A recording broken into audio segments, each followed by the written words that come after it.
कहते हैं कि लोकतंत्र में सबसे बड़ी ताकत जनता का वोट होती है, लेकिन जब उसी वोट पर सवाल उठने लगे तब लोकतंत्र भी कटघरे में खड़ा हो जाता है। और यही हुआ बिहार विधानसभा चुनाव में। बिहार विधानसभा चुनाव 2025 के नतीजों ने ठीक यही स्थिति पैदा कर दी।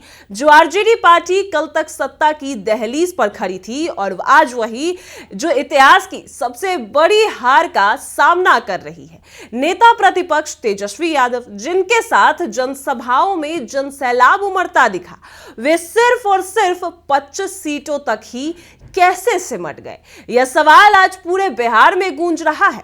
क्या यह हार जनता का फैसला थी? क्या ये हार चुनावी सिस्टम के भीतर कुछ ऐसा हुआ जिससे अब भी समझा नहीं जा सका, या फिर भाजपा का कोई खेल था, चुनाव आयोग भी साथ था, या फिर किया गया कोई बड़ा साजिश थी? तेजस्वी यादव तीसरे नंबर पर आ गए और आज की यह रिपोर्ट उन्हीं सवालों, आरोपों और सियासी हलचलों की पूरी कहानी सामने रखने की एक छोटी सी कोशिश है। नमस्कार, मैं कोमल और आप देख रहे हैं दर्श न्यूज। कहते हैं कि जब जमीन पर माहौल बन जाए, जब भीड़ साथ खड़ी दिखे और हर मोड़ पर उम्मीद नजर आए, तब हार अपने आप नहीं आती, लाई जाती है। और यही हुआ तेजस्वी यादव के साथ। यह हार लाई गई। बिहार विधानसभा चुनाव 2025 ने ठीक इसी भरोसे ने सबसे बड़ा झटका तेजस्वी यादव को दिया। 2020 में 74 सीटों के साथ बिहार की सबसे बड़ी पार्टी बनी राष्ट्रीय जनता दल 2025 में सिर्फ 25 सीटों पर सिमट गई।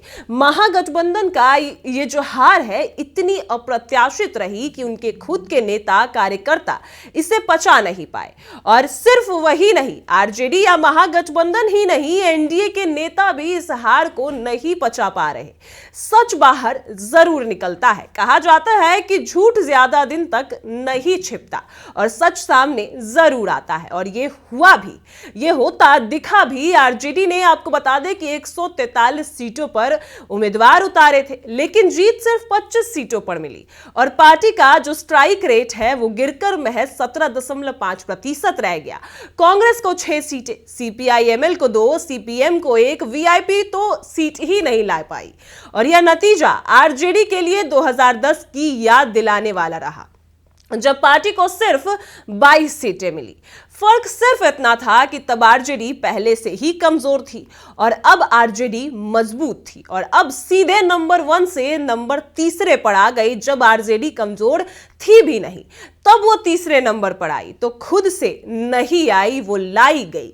यही कहा जा रहा है कि चुनाव आयोग ने, भाजपा ने ये बड़ा साजिश रचा। सबसे बड़ा सवाल, और सिर्फ अब सवाल नहीं, ये सच्चाई बन चुकी है कि आखिर तेजस्वी यादव की हार कैसे हुई। नेता प्रतिपक्ष तेजस्वी यादव इस चुनाव में मुख्यमंत्री पद के सबसे बड़े दावेदार माने जा रहे थे।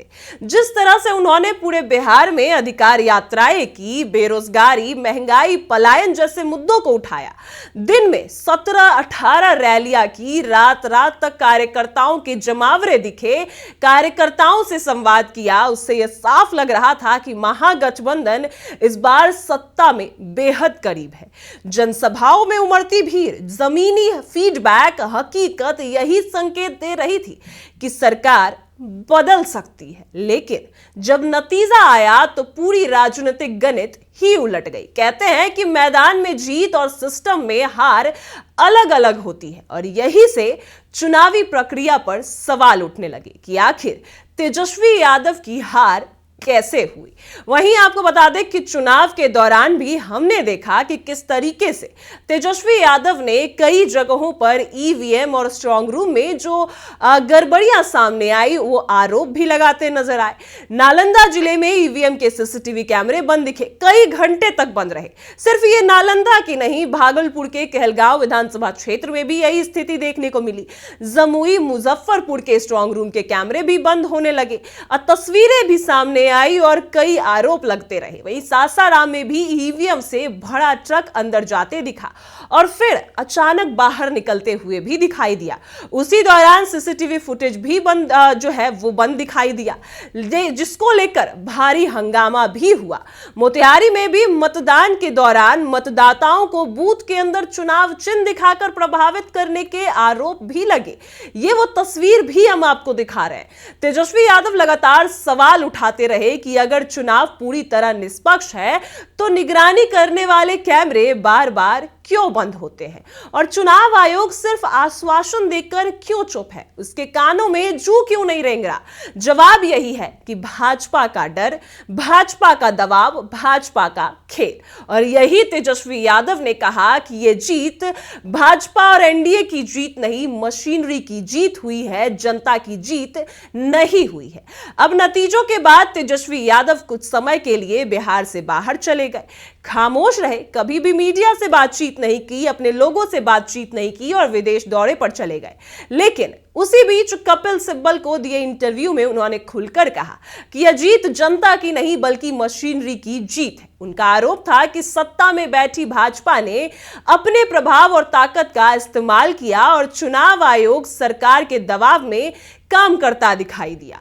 और यही नहीं, इसी बीच एनडीए के सहयोगी और केंद्रीय मंत्री जीतन राम मांझी का भी बयान सामने आ गया। कहते हैं झूठ ज्यादा दिन तक नहीं छिपता।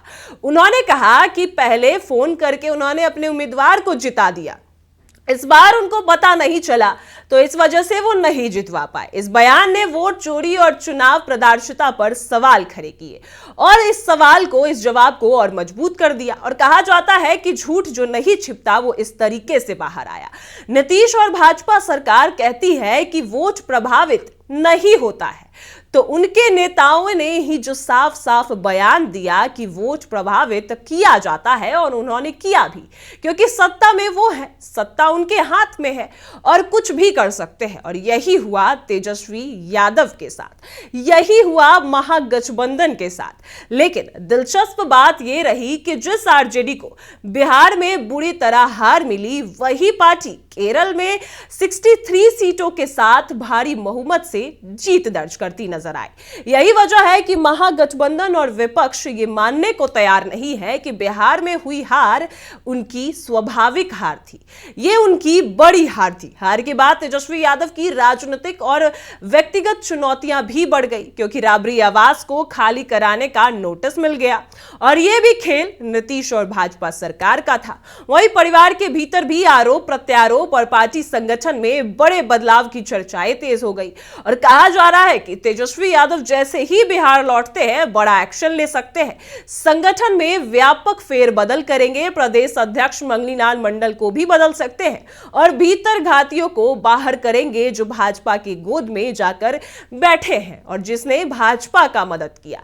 वही कई लोगों की हैसियत को वापस करेंगे, यानी उनको सम्मान देंगे। वहीं संजय यादव, जिन पर कई कार्यकर्ताओं ने आरोप लगाया, उन पर भी अब जो उनका दायरा है वो सीमित हो जाएगा, यानी उनका जो पार्टी में महत्व था वो अब कम हो जाएगा। और यह हार सिर्फ सीटों की गिनती नहीं, यह भरोसे के टूटने की कहानी है। सड़कों पर भीड़ थी, मंचों पर आवाज थी, चेहरों पर उम्मीद थी, लेकिन फैसला कहीं और लिखा गया।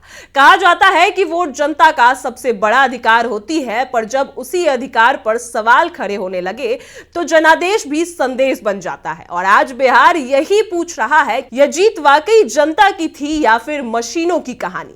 सच की फितरत है कि वह देर से आता है लेकिन कभी खामोश नहीं रहता, और जब सामने आता है तो इतिहास की सबसे ऊंची आवाज भी बन जाता है। और यही हुआ है तेजस्वी यादव के साथ। बिहार में इस चुनाव ने वही खामोशी छेड़ दी जो आने वाले समय में सबसे ज्यादा बोलेगी। लेकिन सवाल आज भी यही है कि आखिर आरजेडी की इतनी बड़ी हार कैसे हुई?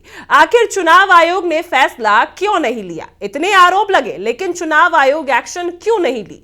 वहीं आखिर चुनाव आयोग के कानों पर जू क्यों नहीं रेंगा, कुछ सुने क्यों नहीं? आज सच में क्या भाजपा का दबाव था? क्या भाजपा सत्ता के पावर का उपयोग करके चुनाव आयोग को भी निष्पक्षता से काम करने में रोक दी? ये सवाल वही है, जवाब लेकिन अभी तक कुछ सामने नहीं आ पाई। और इस खबर में फिलहाल इतना ही। आप देख रहे हैं दर्श news. In a world full of noise, imagine a place of calm. 41 acres of green, open learning, where classrooms blend with nature and ideas grow freely.